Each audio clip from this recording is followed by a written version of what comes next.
menonton film apa Bu Wardah? Ya betul, menonton film tentang aksi eksplosif. Nah, jika ibu-ibu pengen mempelajari lagi, melihat-lihat lagi, membaca-baca lagi, ibu-ibu bisa buka buku pintarnya Bu, yang ini tentang mode buku pintar kesehatan dan gizi. Nah, seperti ini ya Bu.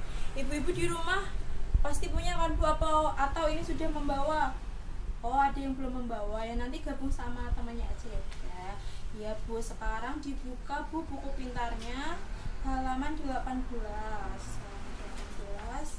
Jadi di halaman 18 ini tuh ada penjelasan-penjelasannya Bu, ada cara menyusui, terus cara memerah dan menyimpan ASI, terus penyimpanan ASI itu berapa lama. Nah, di sini ada cara menyusui bayi Bu. Di sini dijelaskan menyusui bayi itu sesering mungkin dan semau mungkin, paling sedikit itu sehari 8 kali ya. Jadi jika bayi bangun atau menangis itu pasti kan biasanya pengen ASI. Nah, tapi kan bayi-bayi lahir itu cenderung tidur terus ya Bu ya. Ya ya Bu ya, betul ya. Nah, ini ibunya yang punya bayi. Berapa Bu umurnya Bu? Oh, 6 bulan ya Bu. Itu masih ASI ya Bu ya. Jadi bayi kan sering tidur. Nah, nanti setiap 3 jam sekali itu harus dibangunkan. Jadi jangan dibiarin bayi itu tidur terlalu lama ya Bu ya. Jadi tiap 3 jam dibangunkan, diberikan ASI. Terus di sini susui sampai payudara terasa kosong, lalu pindah ke payudara yang lain ya Bu.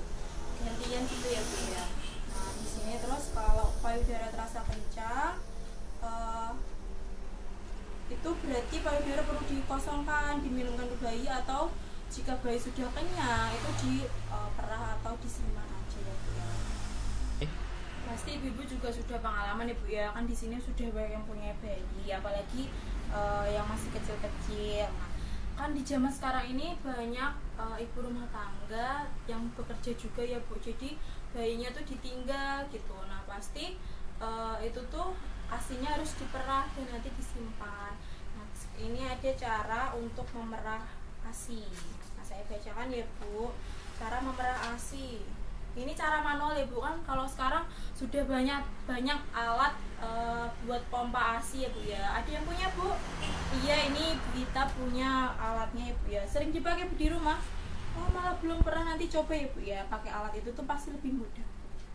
Terus ini cara memerah ASI ya Bu.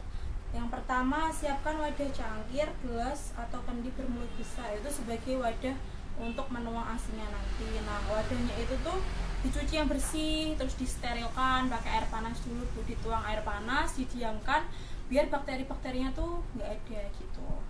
Terus setelah nanti steril, ini cara memerah ASI, letakkan jari dan ibu jari di tiap sisi puting dan tekan ke dalam ke arah dinding dada.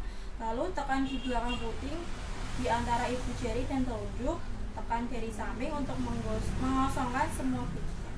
Nah, dia mau ini Bu mencoba? Oh, nggak mau ya Bu, yaudah nanti dipraktekkan di rumah ya Bu. Terus ada apa lagi ini di buku pintarnya, saya lihat dulu.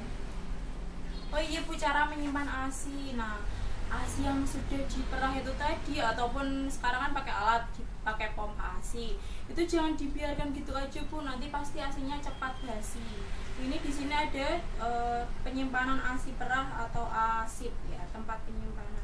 Nah, misal tempat penyimpanannya di ruang terbuka atau ya di tempat seperti ini loh Bu. Kalau yang ruangan ber-AC itu bisa 6-8 jam, tapi kalau ruangannya tidak ber-AC itu hanya betah 4 jam, tapi nanti setelah itu bisa basi kalau dibiarkan. Terus ini bisa juga disimpan di kulkas. Di kulkas bisa tahan 2-3 hari. Nah, kalau di freezer atau lemari es 1 pintu bisa tahan 2 minggu Bu. Atau yang paling ini nih, paling lama di freezer di lemari es yang 2 pintu bisa 3-4 bulan. Gimana Bu? Ibunya nggak punya kulkas? Bisa itu Bu, bisa nebeng di kulkas tetangganya ya Bu ya. Kan sayang ya Bu kalau ASI dibiarin gitu aja nggak disimpan, padahal ibunya kan misal sering pergi-pergi, anaknya kan nggak mungkin dibawa terus kan Bu. Jadi nanti misal pas ibunya pergi ke pasar 2-3 jam terus anaknya minta ASI, kan bisa dikasih yang ASI perahan itu, bisa nitip di tetangganya ibu, di kulkas tetangganya kalau nggak punya kulkas ya bu ibu. Terus di sini ya nih, setelah ibu-ibu melihat video terus penjelasan di buku pintar, kira-kira ada masalah lagi nggak bu tentang cara menyusui ataupun pemberian ASI atau penyimpanan? Monggo ibu-ibu kalau ada saya persilahkan untuk bertanya.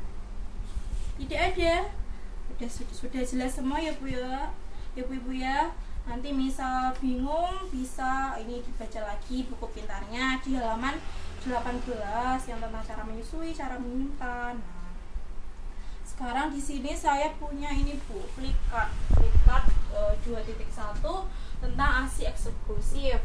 Nah, bisa dilihat ya bu, gambarnya sangat menarik sekali. Di sini dijelaskan ASI saja sampai bayi 6 bulan. Jadi ibu-ibu itu harus memberikan ASI buat anaknya, ASI saja ya bu, jangan ditambah apa-apa. Itu selama 6 bulan. Jangan sampai ada kasus seperti ini bu. Saya pernah menonton berita, itu tuh bayi baru berusia 2 bulan sepertinya, itu dikasih makan nasi sama neneknya bu. Jadi saya baca berita, saya lihat beritanya itu malah meninggal bu. Jadi jangan sampai seperti itu ya bu, perlu dipahami dan diingat-ingat, pokoknya harus diingat-ingat ya bu. Bayi harus diberikan ASI saja hanya sampai umur 6 bulan. Lalu terus berikan ASI sampai bayi berusia 2 tahun. Tapi sekarang banyak ibu-ibu tuh yang ASInya kurang, jadi harus diimbangi dengan susu formula. Nggak apa-apa bu, penting anaknya tuh berkecukupan gizinya. Lalu susui bayi sesering mungkin, semau bayi, seperti yang sudah saya jelaskan tadi ya bu. Misal anaknya tidur, dibangunkan tiap 3 jam sekali. Lalu perah ASI agar bisa disimpan dan diberikan kepada bayi jika ibu pergi. Jadi begitu ibu-ibu penjelasan tentang ASI eksklusif.